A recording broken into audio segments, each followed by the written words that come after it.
Bonjour et bienvenue sur notre chaîne Face to Face. Alors aujourd'hui j'avais envie de vous proposer un maquillage spécial fête de Noël. Et moi quand je pense fête de Noël, les couleurs qui me viennent à l'esprit ce sont le vert et le rouge. Alors j'ai réfléchi pendant un petit moment comment associer ces deux couleurs et je me suis dit tout simplement un fard à paupières vert et des belles lèvres rouges et on sera complètement dans le thème. Alors si ce maquillage vous plaît et que ça vous intéresse de savoir comment j'ai procédé pour en arriver là et quels produits j'ai utilisés, écoutez, restez avec moi et je vous montre tout ça. Alors pour commencer, je vais utiliser cette lotion énergisante éclat du jour de Clarins. Donc j'utilise cette lotion pour rafraîchir un petit peu ma peau. Et puis en plus, le truc qui est pas forcément tip top dans cette lotion, c'est qu'il y a beaucoup d'alcool. Mais j'utilise pas souvent, donc là je vais juste m'en servir pour resserrer un peu les pores. Donc évitez quand même de passer le coton vraiment sur les yeux ou sur le contour des yeux parce que avec l'alcool justement c'est pas très agréable. Donc après avoir utilisé cette lotion qui m'a un petit peu desséché la peau, je dois le dire, mais qui fonctionne quand même très bien en fait, il faut vraiment savoir pourquoi on l'utilise. Je vais la réhydrater, donc là j'utilise la crème de chez Biosmose qui est l'Absolute Resveratrol. Excusez-moi, c'est pas une langue que j'ai l'habitude de parler, mais elle est quand même super pour bien hydrater et en ce moment ma peau en a vraiment besoin. Donc là j'en mets vraiment sur toute ma peau. Et j'insiste bien sur le contour de mon nez, sur mes petites narines parce que j'ai été malade ces 2 dernières semaines et j'ai un peu la peau autour du nez qui est irritée, qui pèle, enfin tous les trucs super pas glamour quoi. Ensuite, j'oublie pas le contour des yeux, c'est important de l'hydrater si vous voulez pas que votre anti-cerne dessèche complètement le contour de vos yeux. Donc j'utilise le contour des yeux de chez Kiehl's, qui est une crème à base d'avocat apparemment. Et qui est vraiment super. Alors moi j'utilise de 2 manières. Quand je suis vraiment très fatiguée, je vais mettre une bonne couche sous les yeux, que je vais masser très légèrement, et que je vais laisser agir pendant 10-15 minutes comme un masque. Et les jours où je suis vraiment très pressée, où c'est juste pour me servir de base avant le maquillage, je vais en mettre beaucoup moins, et du coup ça va me permettre de bien le faire pénétrer rapidement dans ma peau. Et de pouvoir me maquiller ensuite de suite en fait. Donc là oui j'en ai mis une bonne couche, mais pourquoi? Parce que je sais que je vais mettre l'anti-cerne de chez NARS, qui est un très bon anti-cerne mais qui a tendance chez moi à me dessécher un peu le contour des yeux.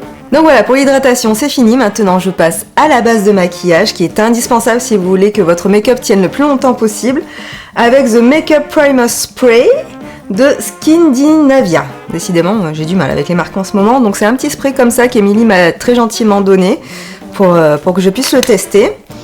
Donc là, je vaporise sur l'ensemble de mon visage. Donc pour le fond de teint, en ce moment, j'utilise un fond de teint de Atelier Paris. Alors je suis agréablement surprise par cette marque qui fait des fonds de teint juste super. À l'IMAX, on m'avait donné des échantillons et j'ai pu en tester pas mal. Et c'est vraiment des super fonds de teint. Bon, bien sûr, je compte très rapidement m'offrir la version full size. Je vais pas rester avec mon petit échantillon parce qu'il va vite partir. Et donc là, j'applique le produit avec ma Beauty Blender Pro. Comme vous pouvez le voir, c'est bien une Beauty Blender, mais elle est noire.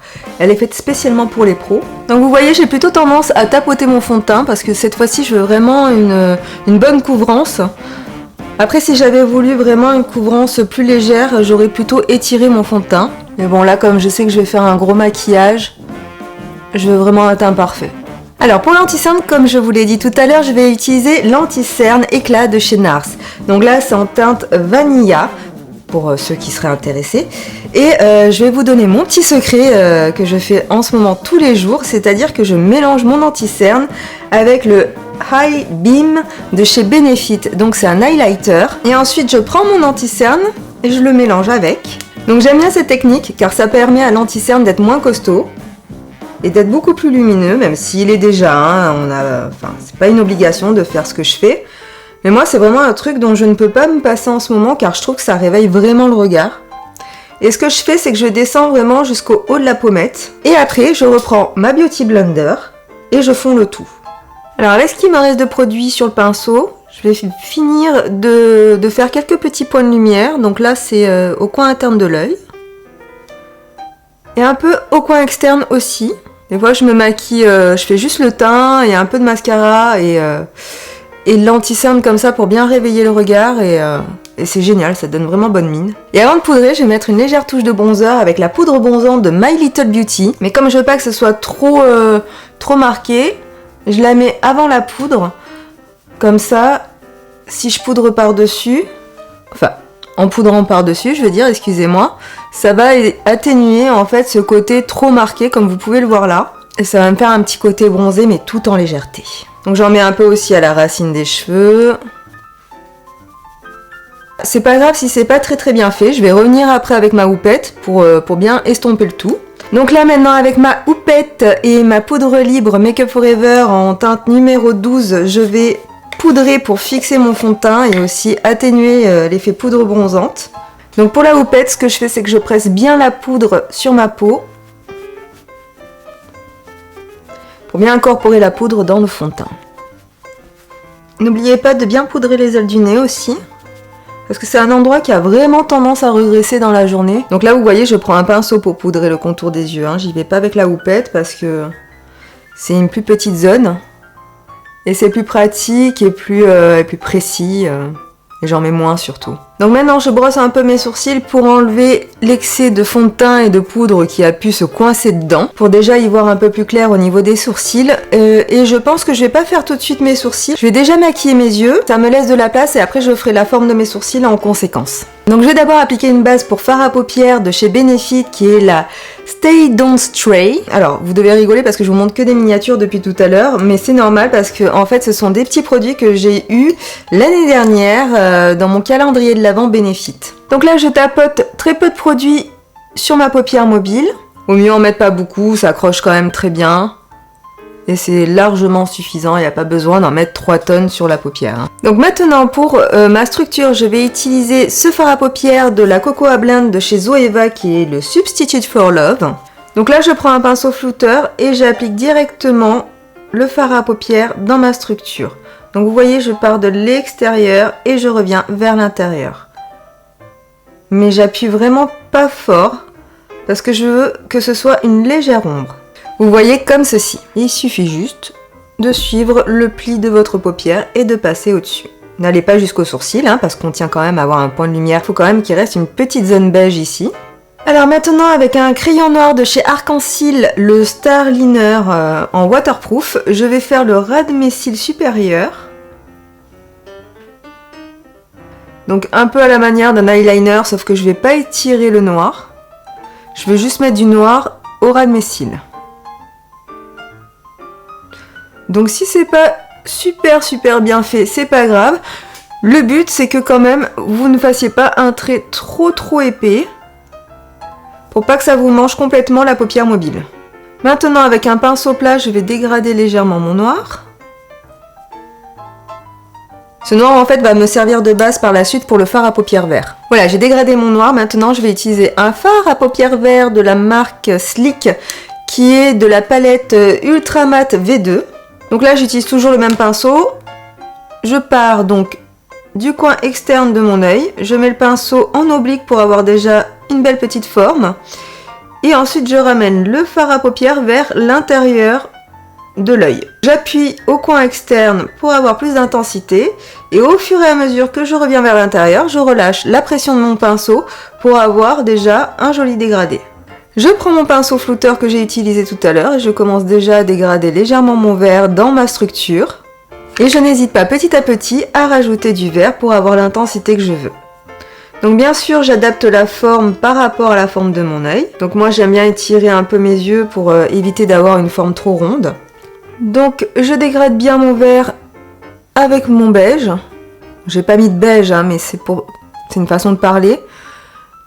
Je commence à ramener un peu le vert vers l'intérieur, mais de façon très légère afin que petit à petit on a un vert foncé ici, un vert moyen là et que ça se dégrade vers du beige. Je pourrais m'arrêter ici, faire mes sourcils, mon mascara, etc. Sauf que moi j'ai envie d'aller un petit peu plus loin et de corser encore un peu plus le tout. Donc là je vais utiliser un eyeliner cake de chez Make Up For Ever. Je crois qu'on ne le fait plus, mais plein d'autres marques le font, ne vous inquiétez pas. Vous pouvez le trouver par exemple chez Bobbi Brown. Je crois qu'ils en font aussi maintenant chez MAC. Donc là je vais prendre un pinceau eyeliner. Je vais mouiller mon eyeliner cake avec un fixateur Urban Decay. Donc j'aime bien cette technique parce qu'en fait ça permet à l'eyeliner de tenir plus longtemps que si j'avais mouillé mon eyeliner cake avec de l'eau. Donc là je vais faire un trait d'eyeliner comme j'ai l'habitude de le faire. Donc ça va bien re-intensifier mon noir. Et ce que je vais faire, c'est qu'à la fin, à la pointe de cet eyeliner, je vais dégrader avec du noir, avec du fard à paupières noir. Moi là, je prends celui qu'il y a dans ma palette Sleek. Et j'attends pas que l'eyeliner sèche, je le dégrade de suite avec mon fard à paupières noir. Comme ça fait une belle intensité. Je sais pas si vous voyez la différence entre les deux yeux, mais vraiment ça change tout. Et ce que je fais, c'est que je ramène ce fard à paupières noir dans ma structure. Mais je fais attention de ne pas recouvrir complètement mon fard à paupières vert. Il faut que l'on puisse voir le vert, le noir et le fard à paupières de la Cocoa Blonde de Zoeva. Je continue avec les pigments de chez MAC qui sont les pigments Naked que je vais poser sous mon arcade sourcilière afin de donner un peu plus de lumière à mon maquillage et finir le dégradé de mon fard à paupières vert. Donc je vais prendre maintenant un fard à paupières doré de la palette NYX qui est la palette NYX Nude on Nude. Donc là je vais appliquer ce fard à paupières doré au coin interne de mon œil et je vais venir le dégrader petit à petit dans le vert. Je prends un pinceau neutre pour dégrader les deux couleurs ensemble. Donc vous voyez, je fais des petits allers-retours comme ça pour que les deux couleurs se fondent l'une dans l'autre. Et maintenant, comme je suis pas une petite joueuse et que je vais mettre des paillettes partout dans ce maquillage, je prends l'eyeliner pailleté comme ça, doré de chez Urban Decay, qui est le Heavy Metal en teinte Midnight Cowboy. Donc ce qu'il y a de bien avec ces eyeliners pailletés, c'est que vous en mettez pas de partout en fait. Les paillettes sont déjà coincées dans le gel de l'eyeliner et vous n'avez plus qu'à déposer vos paillettes. Donc ça vous évite en fait de faire des chutes de partout sur votre teint. J'aime vraiment cet eyeliner parce qu'en fait les paillettes brillent vraiment beaucoup. Souvent on est déçu par les produits comme ça parce que les paillettes brillent pas assez. Et moi je suis très exigeante en paillettes, il faut que ça brille un max. Je vais recourber mes cils avec un recourbe-cils. Donc le recourbe-cils c'est très simple à utiliser, il faut pas avoir peur. Tant que vous y allez doucement, petit à petit, tout va bien. Et vous faites des bonnes pressions, hop. Et surtout vous ouvrez bien votre courbe-cils avant de l'enlever, parce que sinon vous allez vous arracher les cils. Maintenant que j'ai bien recourbé mes cils, je vais utiliser le Faux Cils Superstar. Donc pour ce mascara je ne vais utiliser que la partie blanche, pour intensifier le volume de mes cils. Donc bien sûr ça va pas rester blanc comme ça puisqu'après je vais rajouter une couche de mascara noir. Maintenant je vais utiliser un autre mascara noir parce que j'aime pas trop en fait le noir de l'autre bout du mascara. Je préfère le mascara de chez Sephora, l'Outrageous Curl, qui lui est bien noir et recourbe bien les cils. Ce qui est super parce que ça me permet après d'avoir des cils de fou. Alors ça j'adore. En ce moment en plus mes cils ils font un peu la tête. Pourtant je sais pas, j'en prends soin, mais j'ai des petites périodes comme ça où ils ont décidé d'être 3 sur la ligne. Allez comprendre. Pour les sourcils, comme à mon habitude, ce que j'aime bien faire quand je veux bien qu'ils soient bien maquillés, je prends donc le correcteur de sourcils de chez Make Up For Ever. Donc là, il est un peu clair pour mes sourcils, mais c'est pas grave parce qu'en fait, je le mélange toujours avec un fard à paupières marron. Donc là, je prends un tout petit pinceau. J'ai pas de pinceau à sourcils sous la main, mais c'est pas grave, on peut prendre aussi un petit pinceau tout fin. Je rebrosse mes sourcils dans le sens où je veux qu'ils soient. Je mélange mon fard à paupières avec mon correcteur et je viens redessiner mes sourcils. Alors chacun fait comme il veut, moi j'aime bien partir de la queue de mon sourcil. D'habitude on commence par la tête du sourcil, mais moi c'est vraiment ce coin là avec lequel j'ai le plus de difficultés. Donc une fois que la queue de mon sourcil est bien faite, pour le reste il ne me reste plus qu'à combler les petits trous et maquiller. Pour le blush, je vais utiliser maintenant un blush de chez MAC qui est le blush Peach Twist. C'est important le blush quand vous faites des maquillages comme ça, parce que si vous vous donnez pas bonne mine, quand le maquillage est fort, ça peut vous creuser et vous donner un air un peu fatigué. Pour la bouche rouge, je vais utiliser un crayon contour des lèvres de chez Bourjois, qui est un crayon contour édition en teinte numéro 6, qui s'appelle Tout Rouge. Donc je vais commencer par le cœur de mes lèvres, vous commencez à avoir l'habitude si vous nous suivez. Et ensuite vous partez de la commissure des lèvres et vous rejoignez le cœur.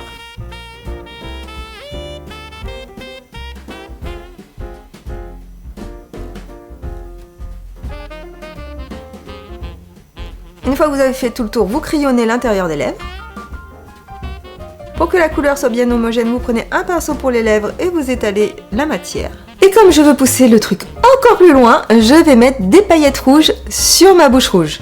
Donc là, je vais utiliser des paillettes rouges que j'ai trouvées dans des marques de maquillage artistique, mais vous pouvez en trouver un petit peu partout.